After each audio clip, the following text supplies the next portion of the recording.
was upstairs in my room one night playing video games with the volume really loud when I thought I heard noises coming from downstairs.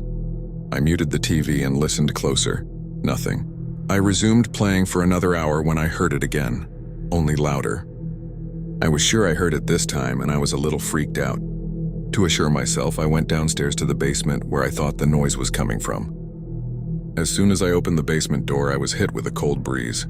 I went downstairs and saw the window wide open. I was 100% sure I had closed and locked all the windows in the house. I was ready to make a run for it when something stopped me. I turned around and, for the first time, noticed the closet door was slightly cracked open. I stood there for what seemed like 30 minutes, debating whether I should open it. I moved closer and put my hand on the doorknob. All of a sudden, I heard a creepy crackle coming from inside the closet. I have never run faster up a flight of stairs in my life. I locked the door and called the cops, who had an unusually fast response time. They came in and searched the house, and not even 5 minutes into their search, I heard a gunshot from downstairs. A few minutes later, they came out with a deranged-looking man, probably homeless. They put him in the back of the car and told me that when they opened the closet door, the man had been holding a gun, which he fired at them but luckily missed. The cops disarmed him and arrested him. The scariest part was how close I was to opening that door and likely being murdered.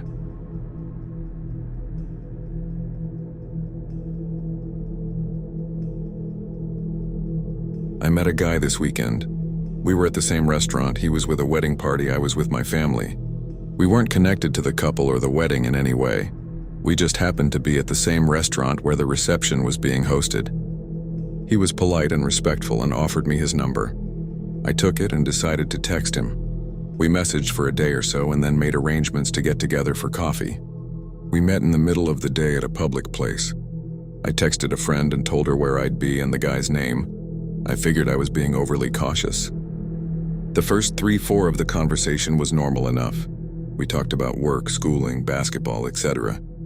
It turned out he was a lot younger than I thought. He's 22, I'm 35. He went from being kind of shy and respectful to telling me a story about how, the night after the wedding, he came home and people were being crazy. I asked what he meant and he elaborated, saying he walked into his bedroom and lesbian girls he knew were having sex on his bed. But he was a gentleman and didn't stick around to watch. Then he locked eyes with me and asked, "Have you ever been in that kind of situation before?" I said, "Well, I've lived in apartments, so I've heard people sometimes," and he pushed further. "No, but have you ever walked in on something like that?" I said, "No. That's a weird story to tell someone you just met," and changed the subject. He talked about himself a lot. He did ask me questions, but would interrupt when I tried to answer so he could keep talking about himself. Something felt off. He wasn't acting like he did the night I met him. He leaned in over the table a lot and made a noticeable effort to lock eyes with me. I like eye contact, but this felt more like a stare down after a while. I could feel myself physically pulling back as he leaned in further. He started talking about how he used to pick up girls, but he doesn't anymore because he realized the girls at bars were probably whores who went there every weekend. Then he wanted to know if I drank, smoked, did drugs, if I ever partied, where I partied, where I liked to go out if I saw other men, etc. Almost no pause between questions, just one after another. We talked for a few minutes more and then he looked at his phone and said, "The game I wanted to watch is going to start soon. Do you want to get out of here?" Turns out there was a basketball game on, and he wanted me to come back to his place to watch it. I said no thanks, we just met and I wasn't comfortable with that, but maybe we could talk again soon. His face changed and he said, "I'm sorry, but I really thought you were going to come back with me." I told him I wasn't sure how he got that impression. I never said anything like that. He kept asking me to come back to his place, and I kept saying no. He asked why not, and I repeated, "I just met you, I'm not comfortable going back to your house." He said, "Fine, let's go to the park then." Red flags started screaming in my head, so I said, "No thanks, I'm not interested." He basically begged and said he'd even skip the game if I wanted.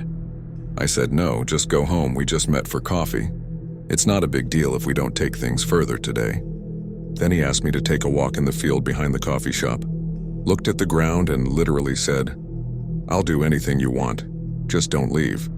I repeated that I wasn't going anywhere else with him that day and asked him to respect that.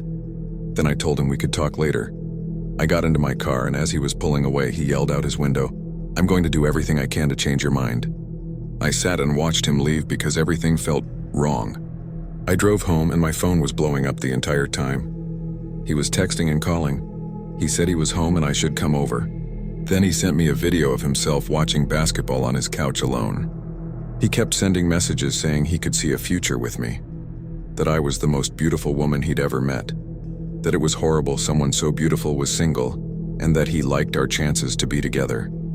He kept asking me to come over. I said I was happy meeting him for coffee, but I'd told him before I left that I wasn't going to come over, and I wasn't going back on that. Then the calls really started. He called and called for several hours. After the first few calls, I texted him because he had sent yet another message about how beautiful and perfect I was, and how he wanted us to date and travel together. All I could think to say was, "I'm sorry, I don't feel the same way you seem to feel. I wish you well, take care." He said he didn't understand. Did that mean I didn't want to see him again? So I replied, "I'm sorry for not being clearer. No, I don't want to see you again. I'm sorry. I wish you well. Goodbye." The calls and texts continued. I told him once to please stop. I had to turn off my phone because it wouldn't stop vibrating. The texts were all along the lines of, "What did I do wrong? Why won't you tell me so I can fix it and make this work? I'm a great guy and I like you so much. You owe it to me to tell me. If you tell me, then I'll stop bothering you, but you have to tell me." I blocked his number, but my phone still logs call attempts from blocked numbers, so I could see he kept calling all night until 2 a.m. He called a few times this morning and again this afternoon. I called my phone company this morning, and it turns out he sent over 200 text messages in one day. That was the tipping point, so I went to the police station to talk to them and possibly report it as harassment. All I had was his first name, which I'm pretty sure was a nickname, and his phone number. The cops were nice and took down all the info. He hadn't threatened me, but I had told him to stop and he wouldn't. They said that was enough to be concerned. I showed them the texts and call logs, and they said it definitely looked like obsessive and unstable behavior, and that it was good I came in, even just to put it on record in case things escalated. I felt bad for even going there, like it was stupid of me to have met him in the first place, but I've been on lots of coffee dates and no one has ever done anything like this. After I left the station, I checked my phone and had 3 voicemails from unknown numbers. They were him, pleading for me to call him and tell him what he needed to do to make it right. He didn't understand why I blocked him. He asked if he messaged too much, if it was a bad move to call 80 times, and why wouldn't you just talk to me? I recorded the voicemails and sent them to the police, along with screenshots and the logs from my phone company. Now I'm low-key terrified about what happens next. Will the cops call him? If they do, will it make him mad? I'm pretty sure I didn't tell him anything about where I live or work, and all he has is my phone number, no Facebook, WhatsApp, or other socials. I thought about changing my number, but I'm also hoping he'll get the point after a few days of silence and give up. I'm so shocked I don't even know what to do next.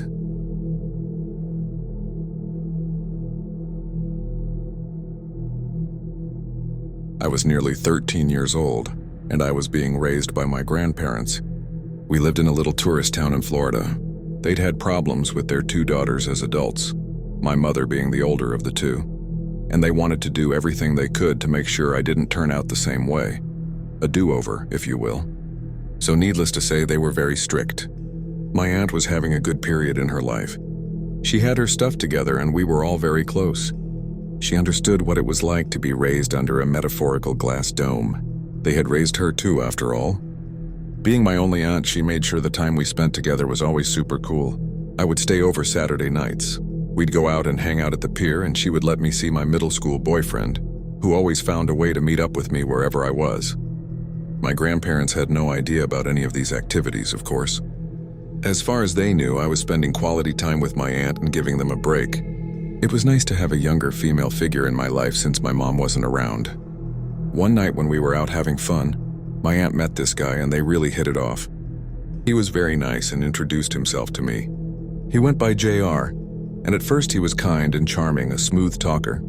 They exchanged numbers after hanging out for a while, and then we headed home and went to bed. They ended up going out a bit more, and my aunt really liked JR. He took her to his home, introduced her to his father, and showed her around his land. He lived out in the woods in the middle of nowhere. I have lived in this town for 30 years, and I still couldn't tell you where that place was. I was only there once. He was teaching my aunt how to shoot a gun. I remember her shoulder jerking back from the impact of the shot, surprising her. He had these weird flamenco dancing outfits in his closet. It all seemed harmless enough. Everyone has their quirks. About 10 days, maybe 2 weeks later, we were at the pier again, out by the payphones, talking about what to do that night and what to get for dinner.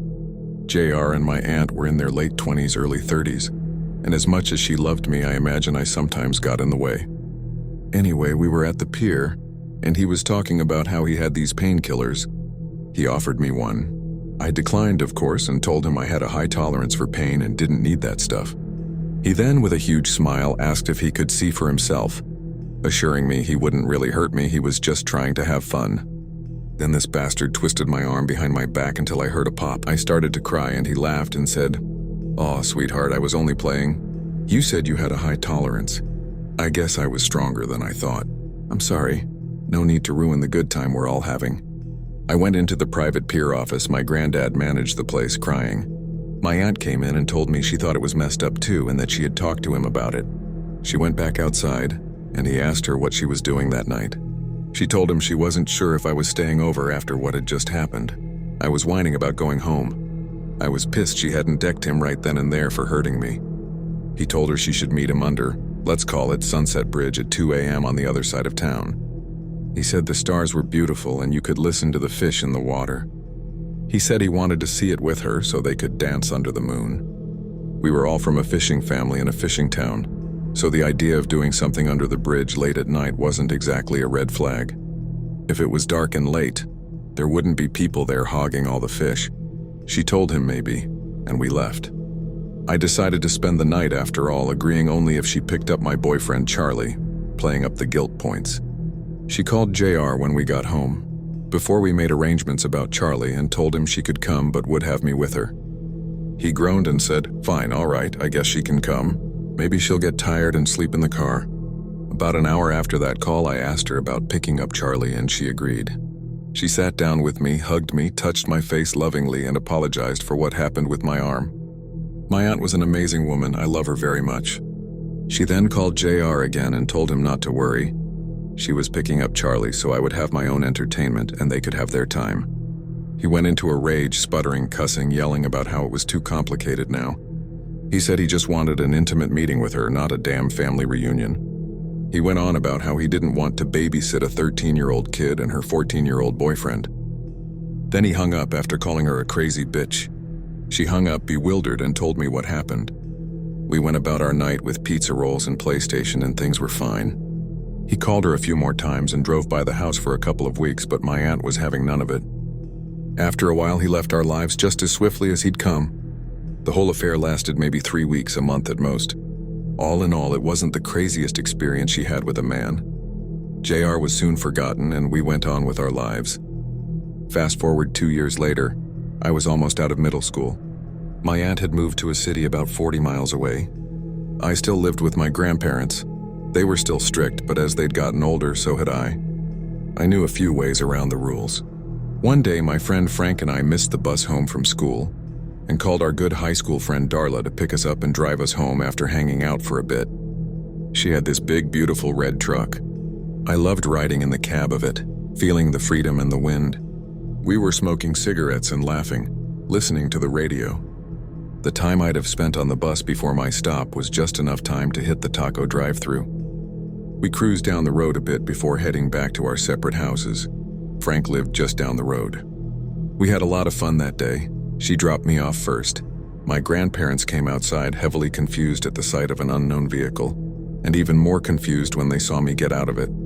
After letting Darla explain because she was older, cooler, and more responsible, my grandparents thanked her for being kind enough to take me home. They said how lucky I was that she just happened to be there to help me get home. The things we put our parents through, huh? That was the last time we ever saw my friend. She didn't show up for work for 5 days. I can't speak for everyone, but I assumed she ran away. Darla's parents were going through a nasty divorce. Her dad had a hot new girlfriend, and her mother was very bitter. Rightfully so, I guess. It was embarrassing for the kids.